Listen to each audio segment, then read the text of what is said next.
बिस्मिल्लाहिर्रहमानिर्रहीम। अस्सलाम वालेकुम दोस्तों, मौलाना रूम रहमतुल्लाह अलैह एक बुलंद पाया आलम दीन, सूफ़ी बुज़ुर्ग, वलीउल्लाह और शायर हैं। आपका शेरी मजमुआ दीवान शाह शम्स तबरेज़ी रहमतुल्लाह अलैह और मसनवी मौलाना रूम के नाम से मशहूर है। मसनवी मौलाना रूम को फ़ारसी ज़ुबान का कुरान कहा जाता है, जिसमें पंदो नसाई यानी रुश्द व हिदायत का ख़जाना है। इन हिकायात से सबक हासिल करके हर शख्स अपनी सीरत व किरदार की तामीर और तरबियत करके दुनिया और आखिरत में सुरखरुई हासिल कर सकता है। मौलाना रूम अल्लामा इकबाल के रूहानी उस्ताद भी हैं। इकबाल के कलाम में जो मजहबी रंग और सोज़ो गुदाज है, उसका बायस यही मौलाना रूम का कलाम है। आपका मज़ार तुर्की में है, तो चलिए वीडियो शुरू करते हैं। दोस्तों, कैसर का एक सफ़ीर दूर दराज बयाबानों को तय करके हज़रत उमर रज़ियल्लाहु तआला अन्हु से मिलने को मदीने पहुंचा। लोगों से पूछा कि खलीफे का महल कौन सा है, ताकि मैं वहां अपना खैमा और खरगाह पहुँचाऊँ। लोगों ने जवाब दिया कि उसका कोई महल नहीं, उसका रोशन कसर तो उसका दिल है। उसकी हुकूमत और शहरियारी का सारी दुनिया में शोर है, लेकिन वो खुद दरवेशों की तरह घास फूस की झोंपड़ी में रहता है। ए भाई, तुझे उसका महल क्या दिखाई देगा, जबकि तेरे दिल की आँख में बाल निकल आए हैं। पहले दिल की आँख की बीमारी के बाल साफ कर दे, फिर कहीं उसके महल को देखने की आरजू कर। जब सफ़ीर रूम ने ये बातें सुनी तो और ज़्यादा मुश्ताक हो गया। खैमा और खरगाह को बेनिगरानी छोड़कर हज़रत उमर रज़ियल्लाहु तआला अन्हु को हर तरफ तलाश करने लगा। कायदा है कि धुन सच्ची है तो ढूंढने वाला मतलब पा ही जाता है। वीडियो में मज़ीद आगे बढ़ने से पहले आपसे गुजारिश है कि मेरे चैनल ईगल टीवी को सब्सक्राइब करें और साथ मौजूद बेल आइकन को दबाकर ऑल पर सेलेक्ट कर लें। इसका फ़ायदा ये होगा कि मेरी हर नई वीडियो का नोटिफिकेशन आपको बर वक्त और मुसलसल मिलता रहेगा। एक एराबी की औरत ने कहा कि देखो, उमर उस खजूर के दरख्त के नीचे हैं। सारी मखलूक से अलग होकर वो ज़िल्लुल्लाह दरख्त के साए में सो रहा है। सफ़ीर उधर बढ़ा तो दूर से ही ठिठका रह गया और हज़रत उमर रज़ियल्लाहु तआला अन्हु को देखकर उसके हाथ पांव कांपने लगे। हर चंद आप सो रहे थे, मगर सफ़ीर पर हैबत तारी हो गई और इसी के साथ रूम में एक सरूर की कैफियत पैदा हुई। अगरचे मोहब्बत और हैबत एक दूसरे की ज़िद हैं, लेकिन उसने ये दो ज़िद्दें अपने दिल में जमा पाई। अपने जी में कहने लगा कि मैंने कितने बादशाहों की शान व शौकत देखी है और बड़े बड़े दरबारों में सरफराजी हासिल की है। किसी बादशाह की हैबत मुझ पर इतनी नहीं छाई जितनी कि इस मर्द के रोब ने मेरे होश उड़ा दिए। मैं शेरों के बन में भी फिरा हूँ, मगर कभी ऐसा खौफज़दा नहीं हुआ। मैंने जंगलों और बड़ी बड़ी मुहिमों में सफ़ों की सफ़ें उलट दी हैं। मैंने बड़े बड़े ज़ख्म भी खाए हैं और लगाए भी हैं। हमेशा दूसरों के मुकाबले में मेरा दिल मजबूत रहा, मगर ये शख्स जो बेहथियार ज़मीन पर पड़ा सोता है, क्या सबब है कि इसे देख कर मेरी बोटी बोटी लरज़ रही है।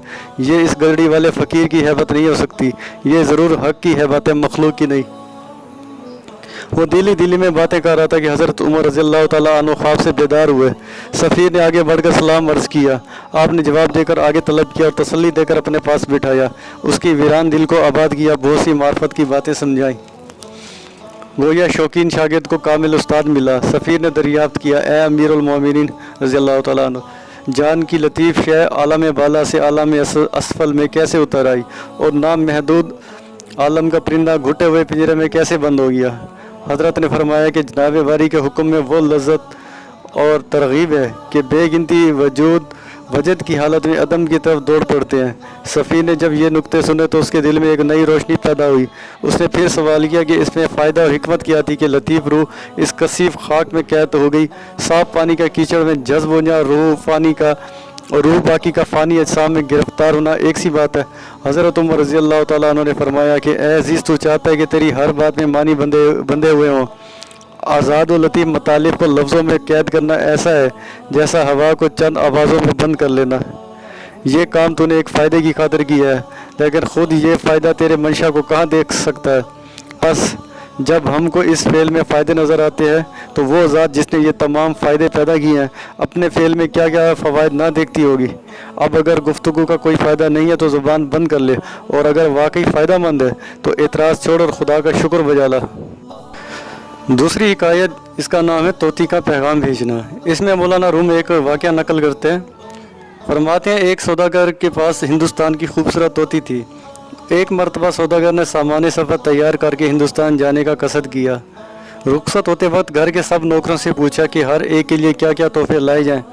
हर एक ने अपनी अपनी पसंद अर्ज़ की। उसने सबसे वादा किया और तोती से भी दरियाफ्त किया कि मुझे मुल्क हिंदुस्तान जाना पड़ गया, तो बता तेरी फरमाइश क्या है।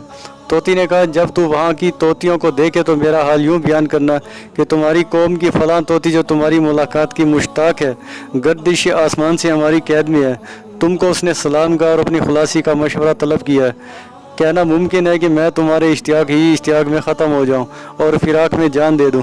क्या ये इंसाफ है कि मैं कैद सख्त में गिरफ़्तार हूँ और तुम कभी सब्ज़े और कभी दरख्त पर मज़े से उड़ो। क्या दोस्तों के आईने वफ़ा ऐसे ही होते हैं कि मैं इस कैद में गिरफ़्तार हूँ और तुम खुशबू के बागों में आज़ाद फिरो।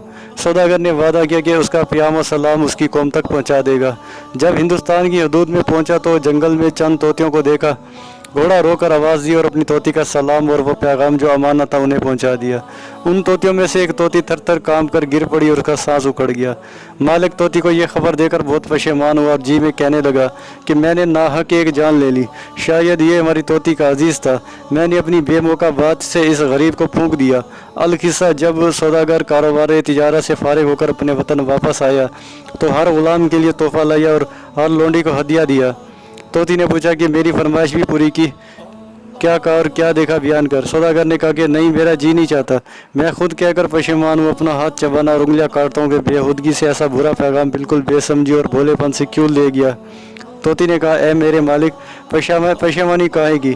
वो ऐसी कौन सी पशेमानी है जिसने इस कदर गुस्सा और गम पैदा कर दिया है?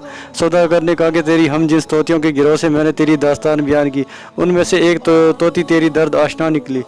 पैगाम सुनते ही उसका पित्ता फट गया और काम कर गिरा और मर गया। मैं अजहद पशेमान हुआ कि पैगाम ही क्यों दिया, लेकिन जब मुंह से निकल गया तो पशेमानी बेफ़ायदा है। सौदागर की तोती ने जब ये किस्सा सुना तो वह भी थरथरा कर गिरी और ठंडी होगी। मालिक ने तोती को इस साल से गिरा हुआ पाया तो खड़ा हो गया और टोपी ज़मीन पर पटक दी। रंजो गम के मारे अपना गिरेबान चाक कर दिया। बयान में कहता था कि खूबसूरत और खुश आवाज़ तोती, अरे ये तुझे क्या हो गया? तू ऐसा क्यों हो गई? हाय है, तू तो ऐसी थी और तू तो वैसी थी। आखिर जब रो पीट चुका तो उसको पिंजरे से बाहर फेंक दिया। फ़ौरन ही तोती उड़कर एक बुलंद डाली पर जा बैठी। उस मुर्दा तोती ने इस तरह की परवाज़ की जैसे आफताब मशरिक़ से दावा करता है। मालिक परिंदे की इस हरकत पर हैरान रह गया। लावे में पड़ा हुआ था कि यकायक परिंदे के चलतर जो देखे तो सर ऊंचा करके उससे मुखातिब हुआ और कहा, ए मेरे बुलबुल, अपने हाल की तफसील में से कुछ हिस्सा हमको भी दे। हिंदुस्तान के तोती ने क्या रम्ज़ किया जिसको तू भांप गया और हमारी आंखों पर अपने मकर से पर्दा डाल दिया? तूने वो चाल खेली कि हमको जलाया और ख़ुद रोशन हो गया। तोती ने कहा, उसने अपने अमल से मुझे ये नसीहत की कि नगमा आवाज़ खुश दिली को तर्क कर, क्योंकि तो अपनी सदा के वायस ही गिरफ़्तार हुआ है।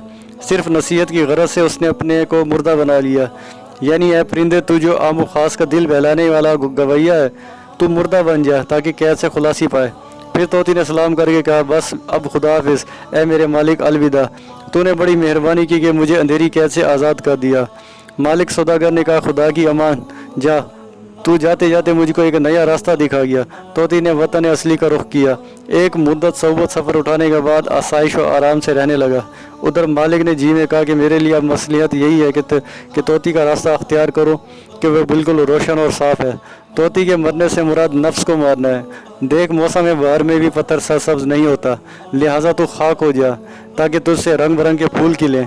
साला साल तू सख्त पत्थर बना रहा, थोड़ी सी देर के लिए खाक होकर भी आजमाइश कर।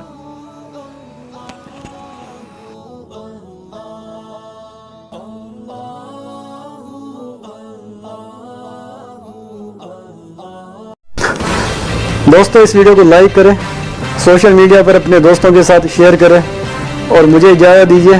बहुत जल्द मिलते हैं एक नई वीडियो के साथ। तब तक के लिए अल्लाह हाफिज़।